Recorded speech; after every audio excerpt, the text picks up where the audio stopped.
السلام عليكم ورحمة الله تعالى وبركاته. متتبعات قناة وصفات وأسرار صحراوية، دمتم شبيبات متألقات دائما. أهلا وسهلا بكم. وصفة اليوم هو ماسك القنبلة للطفيلات اللي بشرتهم خمرية ولا بشرتهم بيضاء، تعود عاد فيها تسبغات. والله هذا الوصفة وهذا القنبلة زينة، غير ضروري تعود عاقب التبريمات. مكونات: صابونة حجرة وأي صابونة طبيعية كبيرة، حكيها بشكل رقيق باش تسهل عليك الخدمة. وهون صابونة الطوس بالحليب، خدمي بالضبط بهاي النوع من صابونة الطوس في هاي الماسك.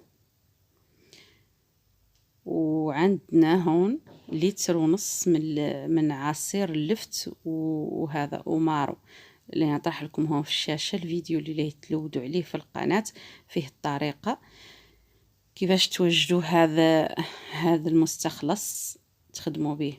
عندنا هون علبة كاملة من مايزينا ولا النشا، وعندنا مولي لتر من الحليب المبستر أي نوع، وعلبة من نت والله لا بغيت تخدمي بعلبتين.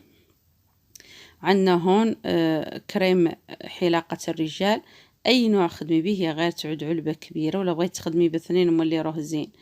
وهون علبة هذو كريمات ديال التبييض. هون عندنا 3 أنواع: موفيت وسيفيك كريم وموفيت كريم، وتقدي تزيدي أي نوع ثاني انت مولي تبغي، ولا تنقصي نوع من هذو الأنواع. تقدري تذوب لي كمية الكريمات. انا هون خدمت بدي الكمية على حسب الحالة اللي عندي. ها هما المكونات اللي راح نخدموا بهم في هذا الماسك ديال القنبلة، هذا لصاحبات البشرة الخمرية او البيضاء لانه ما هم تين حتى. هون تقضي الصابونيات 3 اللي هي الضوف محكوكة والحليب، هذه ديال الحليب اللي هي الطوس، وصابونة الحجرة. هاو هما الصابونيات اللي تخدمي بها. نسيت ما قلت لكم في المقادير: ضوف محكوكة كاملة. هون اللي تصبي عليهم الحليب الفايض، ذاك لتر من الحليب اللي تسخنيه حتى وتصبيه عليهم وتحركيهم وتخليهم إلين يطلسوا ويذوبوا في ذاك الحليب الحامي. تغطيهم سلوفان وتخليهم نقولك 2 3 على حسب الجو. منين يعود الجو حامي راه قاع لا ساعة قادتك، عاد الجو بارد راه اللي يقبض فترة ذاك مبشور اسمه ما يذوب. هون اللي تزيدي عليه اول نص لتر من مستخلص اللفت وهذا ومارو، يعود مولي حامي. خرصوا السوائل في هذا القنبلة كاملة ضروري يعودوا حامين باش الصابونة تذوب وتنخدم لنا تعود كريم. الصابونيات 3 تعدلي اول نص لتر حامي وتخلطيه حتى. وانا نستخدم هون طحان، انتي تقدي ما تستخدمي الطحان في دي المرحلة، الى اخر مرحلة ضرك تقدي تستخدمي لا ضراب العادي ولا ضراب الحلوى، عرفتي هذاك اللي نعدلو به الكيك والكريم وذا. عاد عندك اللي تخدمي به راهو يعاونوا في الماسكات. هون اللي تلاحظوا الطفيلات عن الكمية كبيرة، نفضل انسان يعدل كمية كبيرة ذي المقادير ويفرقها على علب صغار والله ميكات ويعدلها في الفريكو. من تمي كل نوبة خاصني الماسك وفاء تعلي توسخي كوزينتك. عدلي نوبة واحدة وعدلي في الفريكو فاي من اخباره. هذا المقادير راهم يدولك الى 6 اشهر ضروري مع المحافظة من الشمس. طريقة تحضيره راهي ساهلة، لا تبعوا المراحل وتشوف. راهم بريك مولي ليه نخليه يلين شفتوا هذا مستخلص اللفت ومارو شنبتو كيفاش يعود بحال الحليب. هون المرحلة مولي الثانية شتو الصابونة شربت مولي ذاك القياس الاول، وليه نزيد مولي نصيتو بنصيتو لين نكمل يثروا ونص اللي عندي. شتي راه عاد تنطلس، نزيد نملي عليها هذاك المستخلص حامي ونخلطو مولي مزيان. يا غير ضروري في المرحلة الأخيرة تخبطيه في كاس طحانة.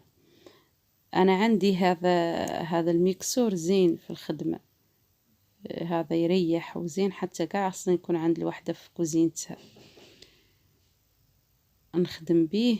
شوفي انتي عدلي لا دراب الحلوى والله، هذا الثاني دراب العادي، خباطة العادية.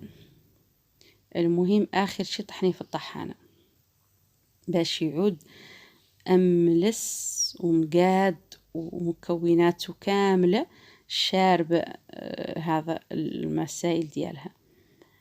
في ذي المرحلة صاهي لين نعودو نزيدو هذه النشا، علبة كاملة من النشا، ولين نزيدو الكريمات كاملين اللي هي نيت، موفيت كريم، سيفيك كريم، موفيت عادية، ونزيدو ملي كريم هذا ديال حلاقة الرجالة.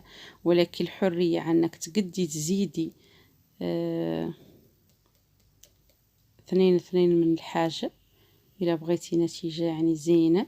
أنا هاي مولات الماسك هذا أصلا تخدم بالقنبولة المتينة، وهاي الماسك تستخدمه الطريقتين، منها ثبت به اللون، ومنها عنه ذا الماسك يخلي الوسخ يخرج من ذاتها، لأنه القنبولة ما تخلي الوسخ يمرق من ذاتك. مني تعودي تعمليها لذاتك الوسخ يموت في جلدك، تبغي تحكي والله تبغي واخا ديري اللي درتي، والتبريمات ممنوعين عليك. كنتي تعدي القنبله المتينه ممنوع عليك تعدي التبريمات اللي فيهم الاعشاب وذا في الحمام. الا كنتي تعدلي القنبله ممنوع عليك اي شيء ثاني تعدليه معاها، لانه يعطي نتيجه عكسيه تتفاعل معاه. هذا الماسك وماسكات طرحته لكم هما الوحيدين اللي يخلوا الوسخ يمرق، يثبتوا اللون. اخر شيء من توفاو تخدموها النوبه الاخيره من تطحنوها تخلوها ترتاح وترجعوا تطحنوها. انا هون نجمعها المولاتها في قرعه، وهي تفرقها بمعرفتها وتعدلها في الفريكو. يعني هون مرحله التعليب انا ما هي عندي، الا نعطيها لها في 5 يترو تقريبا، تمرق 4 يترو ونص الى 5 يترو ديال الكميه. نعطيها لمولاتها هي تفرقها بمعرفتها وتعدلها في الفريكو. نجيكم درك نفهمكم رواية القنبلة شنهي. أنا طبعا ما كانت عندي خبرة في القنبلة، غير تعلمت مع واحد صاحبتي نقوموا نطيحوا ونلودوا على المعلومات، ولا خلينا خلطة ما خلطناها، ولا خلينا بماضة ما عرفناها. هي كانت توجهها أنه ما نفعها شي طبيعي. القنبلة الوحيدة اللي عطاتها نتيجة. طريقة الاستعمال: قد القديتي تدهني، دهنتي يوميا في الليل ولا مرتين في النهار زين، قد اللي استعملتيه قد اللي عطاتك نتيجة أحسن. سابقوا اللي بغات تستعمل فقط هذا الماسك، سابقوا خاصها تكون عدلت التبريمات وعدلت تقشير زين وعدلت تبريمة بيضاء وتبريمات الحناء، حدنها تبذى ذا الماسك اللي تم تبعته صحي، ولا يعقبوا تبريمة في حمام فيها الأعشاب والله بداي. هذا هو الماسك، منه كل شيء، منه مقشر منه مبيض منه كامل. مين تعد وحدة كيف انها باغا تبداه ويعود معتمد عندها ولا تفصل معاه. فأول الحال عدليه يوميا لين تبياضي، ومن فم عدي ضروري تعدليه على الأقل مرة في 15 يوم. طريقته الدهني: الدهنة الأولى حانيها شوي لين تنشف، ومن فم دهني الدهنة الثانية وعدلي السلوفان البليدات كامل اللي تدوروهم يبياضوا. مرافقك، ركابيك، البلاد اللي تدوريه بياض، حتى هما اغلبيه اللي يعودوا يقبضوا الشمس شوي والكحال هما الصيقان والذرعه واليدين والكرعين. اليدين عدي لهم الليقات ديال الميكا، وعدلي عليهم الليقات ديال الصوف، والكرعين لبسي التغاشر والدفاي. اي ماسك ديال التبييض راه يبغي الدفء، راه ما يبغي تبقاي مكشحه وينشف، ما يعطيك نتيجه. خاصو يدفى باش بشرتك تشربو يعطيك نتيجه. بالنسبه للطفيلات السمرات، زلت لاهي نشارك معكم القنبله الاصليه اللي سبحان الله انا راني ما خليت شي ما لوثت عليه باش وحده تعطيني سر القنبله. راني ما جبرت، رانا تعلمنا بالطريقه الصعبه، خسرنا الفلوس الصحاح. عيال الماسك يطلع لينا ب1000 درهم بطيطه دا قدها صغيره. الطفله ذي ما جبرت لها حل بشكل طبيعي، ذاك علاه التجأنا للقنبله بقرار منها. وما جيت وتكلمت عن قنبله الا بعد راهي من كورونا. شوفوا كم من عام والطفله تخدم وتقرا وتقيس المدرسه وتتواجه مع الشمس، تتنقب ياسر من الامور. الماسكات اللي ديال التبريد خاصني نقولهم لكم واللي ضريك. ماسكات التبريد يبداو من دانون مسوس الى مارو مطحون مطيب ومطحون ومسلوق، وتبقاي تزيدي عليه شويه من السكر ولا شويه من الحليب ولا شويه من النشا وتعدليه يعود بارد. والله دقيق الفورس يعود بالماء البارد ويعود رقيق، حتى هو راهو من المبردات ومن المبيضات للبشرة. وضروري تقضي الحليب ديال الجسد تعبريه بالميزان، يعني مثلا نقولوا عبرتي 100 غرام من حليب الجسد تعبري 100 غرام من سكر كلاصي، مو سكر سنيدة، سكر كلاصي. وتعدليهم في طحانه وتخبطيهم مزيان يلين داك السكر يذوب في هذا. ومنين تحيدي ماسك القنبله وتغسليه تقومي تدهني بداك الحليب الحلو وتخليه في جسدك. المهم 10 دقائق 5 دقائق دقيقتين اللي قديتي، وحد انك تغسلي جسدك مزيان، حد انك تعوديك ساعه ترطبي جسدك باي مرطب ثاني. داك السكر يقتل عنك داك شي يقولوا لها السميه، ما السميه، حروريه الماسك، فهمتي؟ باش جسدك ما يقندي. اللي تعدل القنبله ضروري تعدل ماسكات هذا قندي البشره. وراهم في القناه ودفة راني نعدلها معاكم ان شاء الله. ضروري تعود تشرب دفة مرة في الشهر 3 ايام متابعة، وتعود تعدل ماسكات قندي. ضروري ماسكات قندي للبشرة. وصدقوني الا مشيتوا على ذا الروتين، المرأة راه سرها هو الروتين، تعود عارفة راسها كل شهر شليه يتعدل. بهذا الاسبوع نهايه الاسبوع بدايه الشهر امتى دير التقشير، امتى تعدل ماسكات التبييض. ما هو تقعدوا غابرات عن بشرتكم تعود شي مناسبه تعود تقولي يلا اللي تتخبطي وتجري من هون وتجري من هون وتخسري الزبابل ديال الفلوس باش تحضري مناسبه، وبالاخر تحضريها انت منهكه.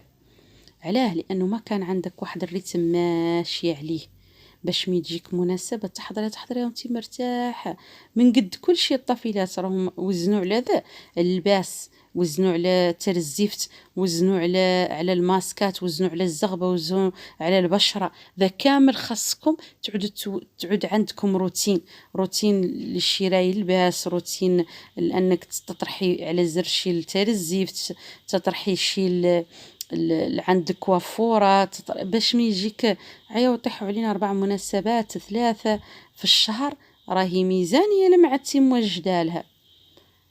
مهم الطفيلات كاملات من هون فالصعيد راهو يعود الشرح والنقاش آخر الفيديو. بداية الفيديو راهو لا وصفة تنقبض، واللي منكم دور تكمل معايا راه لي تكمل معايا لهذا كحديث بيني وبينكم. ياسر من شي نصائح، وياسر من شي من تجربتي، وياسر من شي تعلمته مع الكليان وتعلمته في إطار الحياة نبغي نلحقوا لكم ليه، نلحقوا لكم في آخر الفيديو.